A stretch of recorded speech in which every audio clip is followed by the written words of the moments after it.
Hi everybody, it's Nate from the Kraemer Life, and today we're going to be installing this Bluetti AC300 with B300 battery pack onto the RV and making it its primary power source.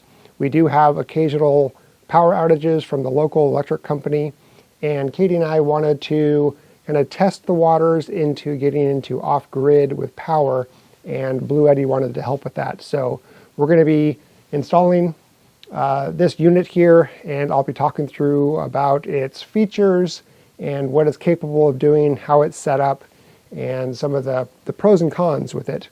It does come pre-charged at about 68%, and we're going to be charging it to 100% with a combination of solar and AC power from the house, because this thing can accept multiple forms of power input at the same time to get it charged. So I'm really excited about that. I brought the Bluetti AC300 and the B300 battery pack over here behind the RV where we're going to be installing it. But first I want to get it charged. The convenience of this AC300 for charging is pretty remarkable. There's several different ways of charging it. Today I'm going to test two of those ways. Right now I'm going to test it with just solar panels. I already have a few solar panels from Bluetti that I use on my AC200P, and each of these are 200 watt solar panels, and I have 3 of them. So potentially I could do 600 watts of charging with these 3. And then they actually sent me over a new one. This is a 350 watt solar panel. So I'm going to be testing this. We have the brand new PV350, and that's currently plugged into the solar panel charging ports. This AC300 can connect, has 2 channels for MPPT charging. So I can do one series of solar panels all the way up to 150 volts of direct current. And I can do a second series of panels, the same thing. So currently I have port number 1 of the MPPT plugged in to the 350, the PV350, and I'm getting 199 watts of power. So I'll go ahead and show you here on the app. Click on it. So 198 watts of power. I'm going to go ahead and plug in 3 of the PV200, so that's about 600 watts of possible input, because they're each 200 watts, and they are in series. Now I did a double check to make sure that I can have this many solar panels in a series connected to the AC300 and not exceed the voltage or the amperage. And I can. So I'm going to go ahead and plug these in and see the additional amount of power we get.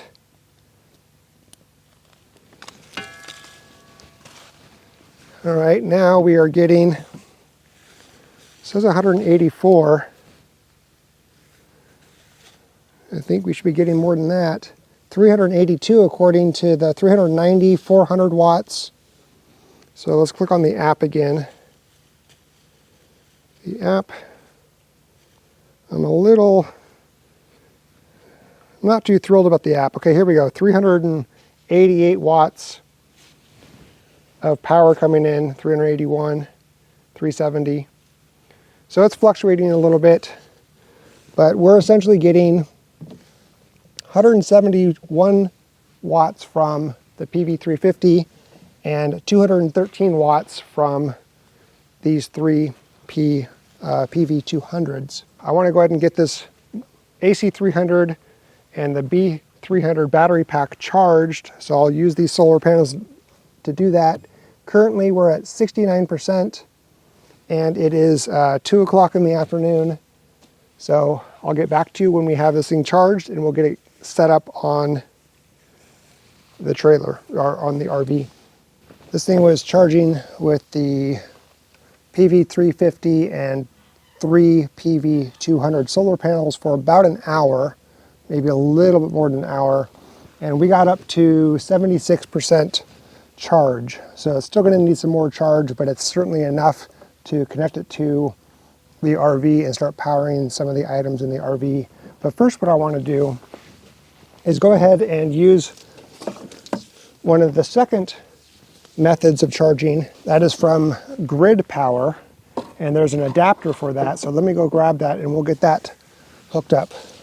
All right, so I got this power adapter here, and it goes into the AC input.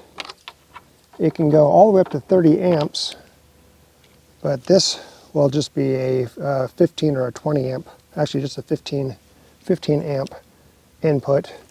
There's an adapter to do fast charging with a 30 amp circuit if you have one, but I didn't get that adapter and I don't have a 30 amp circuit in the house to plug into, so that's completely fine.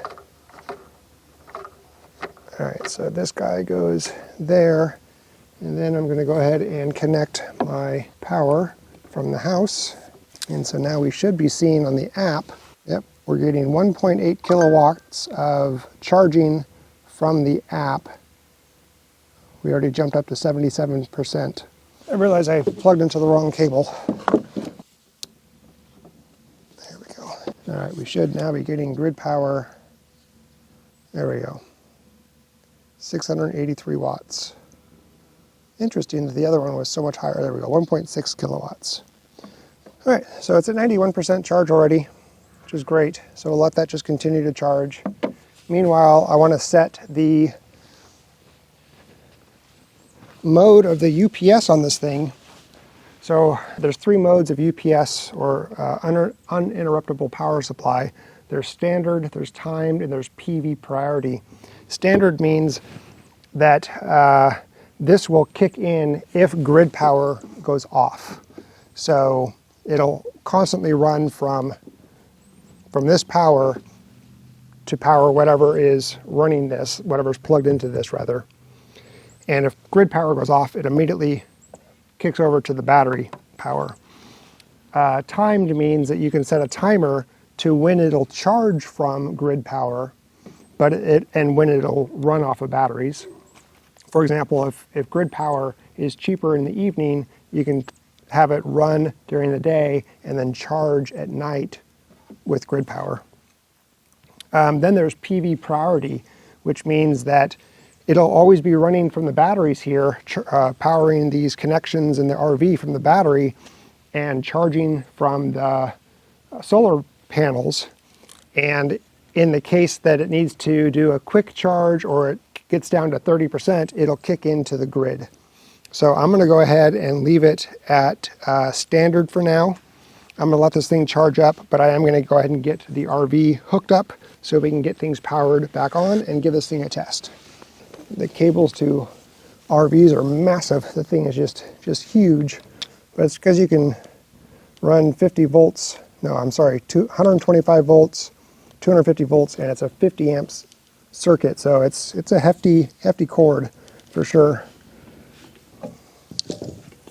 So this is the connector from that big cable going into the back of the RV.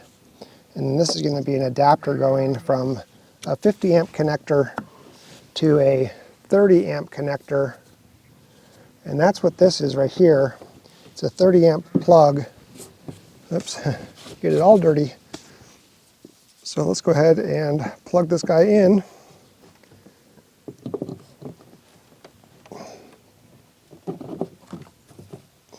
And just like that, it's in. Okay, so we're now connected, but what we need to do is turn on the AC circuit to turn on this this row of power. So this is a 30 amp AC connector. So click on the touch screen, or I can use the app. Actually, I'll just use the app here so you guys can see. Turn on AC. And there we are.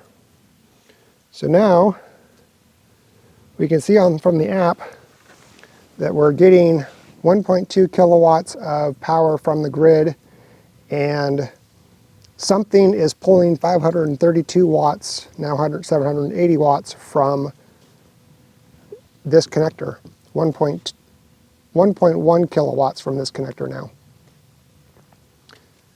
So we are getting more from the grid than we are pulling from the RV. So theoretically, now I could unplug the grid and it would run just from this. But let's just go make sure things are working inside the RV first, and then we'll give this thing a full-on test. All right, I know things are working because the heat lamp for the chicks is on, and this is running from the AC whereas like the lights, these and these lights up here, those are running from the 12-volt system. It doesn't need to be connected to shore power or grid power to run the lights in here. It just runs off a normal 12-volt like car battery. So I'm just waiting for things to start booting up, like the modem for the internet and the Wi-Fi. And let's just check really quick to see if we can get the fan to work. Yeah, the fan's working, and that's running off the off of the AC power. So we definitely have power, which is good. So now let's go ahead and test to see if everything is functional when we take this off of grid power and run just from this device itself. Okay, we are at 99% charge. You can see that on the app here, and we can see it on the screen here. Oops, on the screen. So we're currently pulling 611 watts from the RV, and we're inputting 1.3 kilowatts from the grid.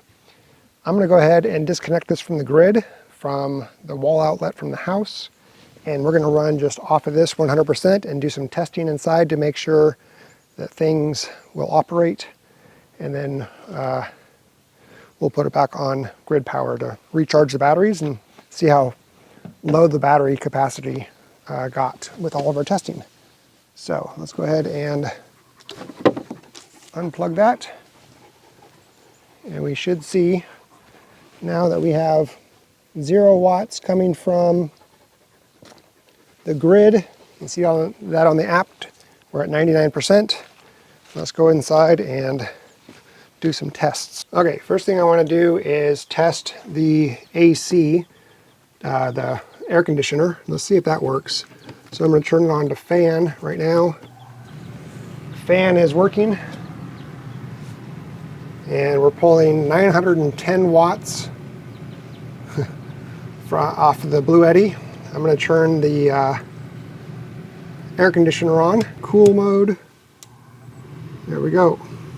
And now we are pulling 1,000 watts, 992 watts, 1.5 kilowatts, 1.6 kilowatts. So it is running off of the Bluetti, but it's pulling quite a bit of charge.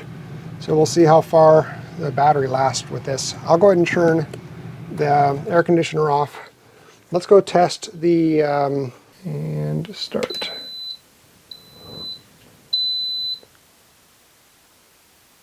Okay, it's currently on preheating mode, and we are at 1.7 kilowatts.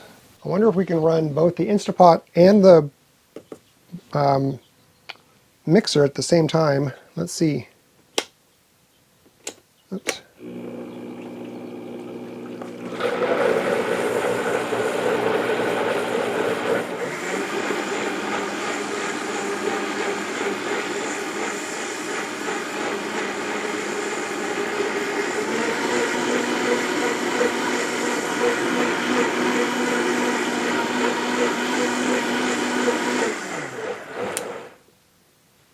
All right, that's working pretty good.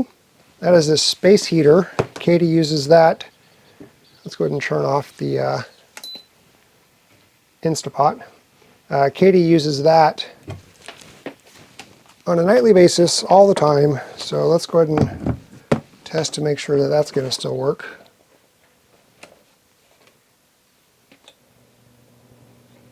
It is. And Now we're currently at 946 watts. Let's turn it on high.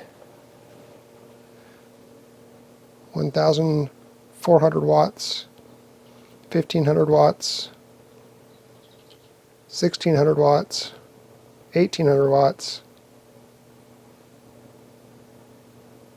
1,900 watts.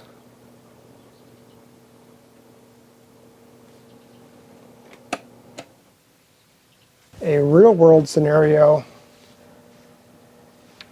is Katie runs this on low, and I'm in the bedroom running the EcoFlow Wave 2 heater to heat the bedroom. So let's go turn that on while this is turned on, and we'll see what kind of wattage we get and if the Bluetti AC300 with the B300 battery can handle that.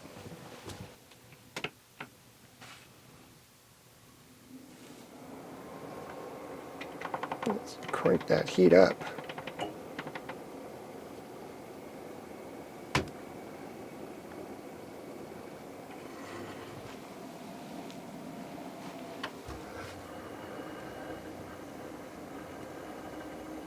That is running. We're at 1.3 kilowatts. We have the space heater for Katie turned on. I have my Wave 2 turned on heat. Now the question is, can we also run the microwave and pretend that Katie is cooking? So let's just see what happens. We're currently at 1.3 kilowatts usage, and I'm going to turn the microwave on. And now we are spiking. Are we spiking? We're at 1.6 kilowatts, 2.7 kilowatts. We're almost reaching the threshold of the 3 kilowatt inverter. It's working. This is all running off of the battery of the AC300, off the B300 battery. All of this is battery powered. There's nothing plugged into the house, nothing plugged into the grid. This is 100% off grid. We're running a microwave, a space heater, actually 2 space heaters. That's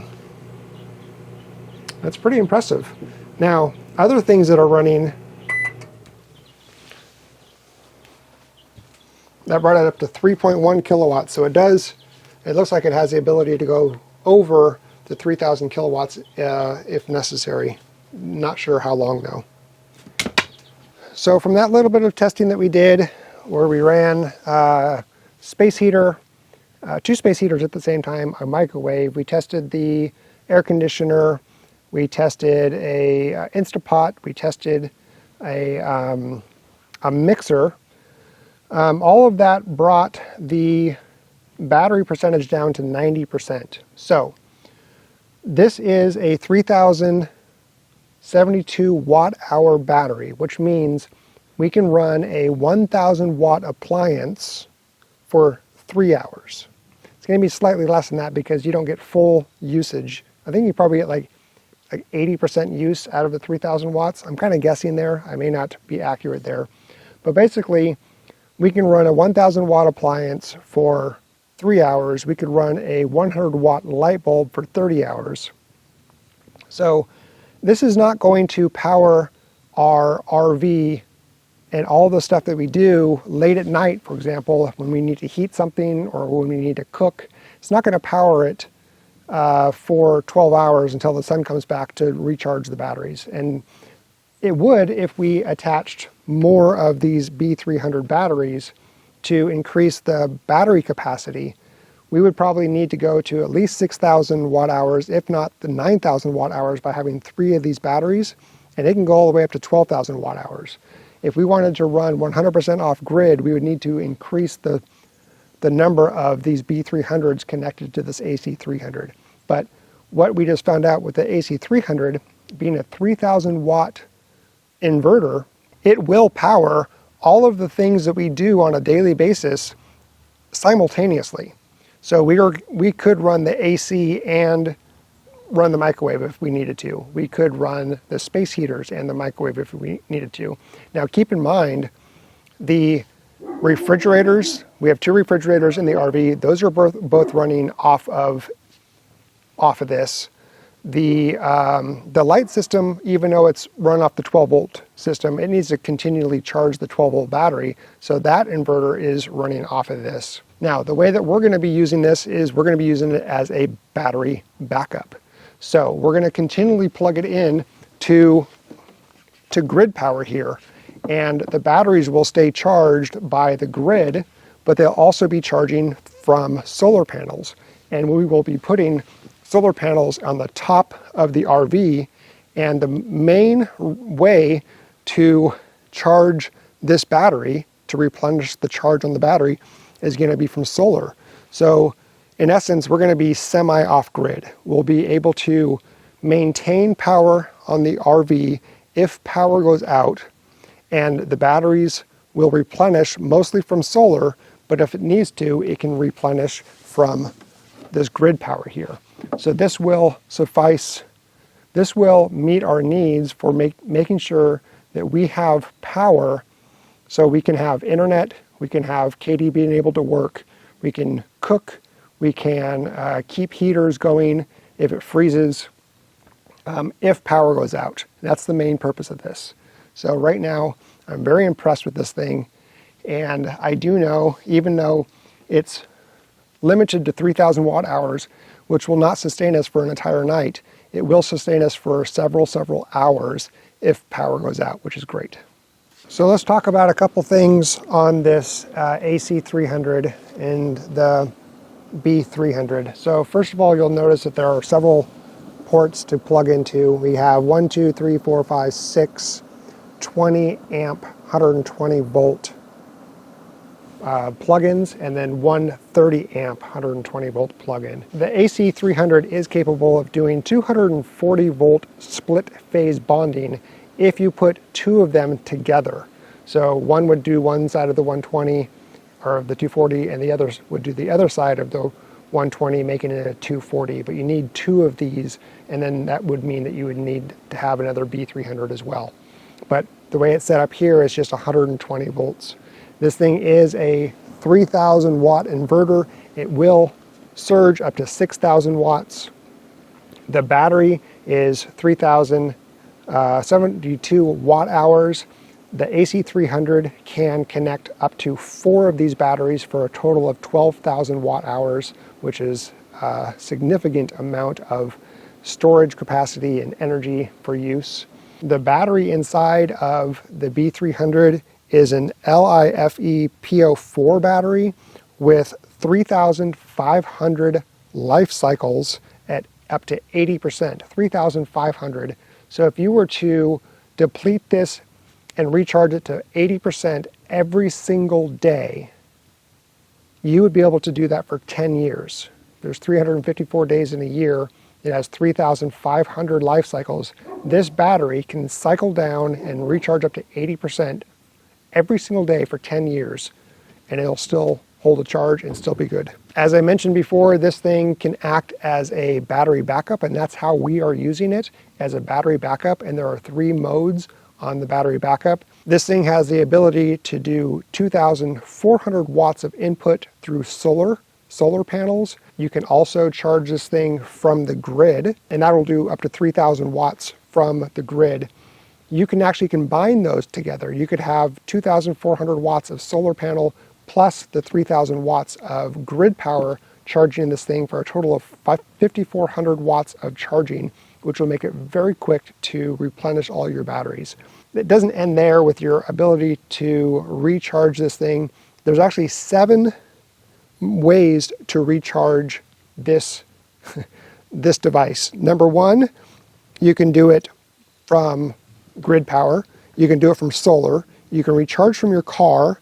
You can recharge from a generator. You can recharge from a lead acid battery. You can do 2 grid power connections, or you can do grid power plus solar. 7 different ways to charge this thing, so you are not out of luck. And if you really needed to, you could drive this thing over to an electric vehicle charging station and charge it that way as well. This thing has the ability to charge laptops, phones, or other USB device powered devices from this 100 watt USB connector here, or these two USB-A connectors. And those things don't draw as much power, so you can have an extended period of runtime with them, 12 hours or more, if you don't have a large draw. I love the fact that this has a touch screen built into it where I can power everything and set all the settings, but there's also an app for a phone that you can connect via Bluetooth or via Wi-Fi and control everything on here as well. And you can see how much charge you're getting, how much draw you're taking, the capacity left on all of the batteries connected to it, and be able to turn it on and turn it off no matter where you are in the world. It's pretty neat. In conclusion, this thing is going to be something that allows me to sleep a little bit better at night, knowing that if we have a power outage or we have a need for extended battery power or extended AC power because of some event, we can rely on this. And while we don't get a ton of power outages, we do get enough of them to where now that it's turning into winter, if power goes out, which it will, we'll be able to keep ourselves warm, keep the internet going. Katie will be able to work, and we'll be able to use our appliances like a refrigerator, blender, the microwave to continue without any interruption, and then recharge this thing when grid power comes back on or when the sun comes out, and charge it with those solar panels that we have.